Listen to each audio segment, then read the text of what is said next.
आपण पाहत आहात जनहित प्रवर्तक वृत्तवाहिनी सिटी लाईन न्यूज.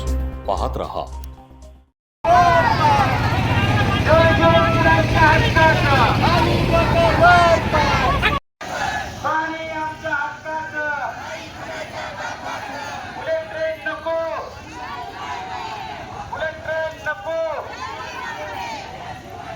जीवन आमच्या हक्काचं.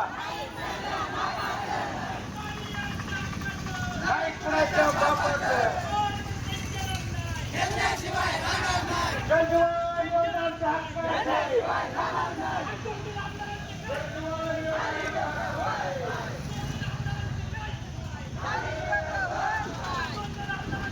लोकांसाठी, लोकक्रांतीसाठी जनहित प्रवर्तक बनलेले निर्भीड, निपक्षपाती web portal, YouTube channel city line news like करा, कमेंट करा, सबस्क्राईब करा, बेल आयकॉनवर दाबून शेअर करायला विसरू नका.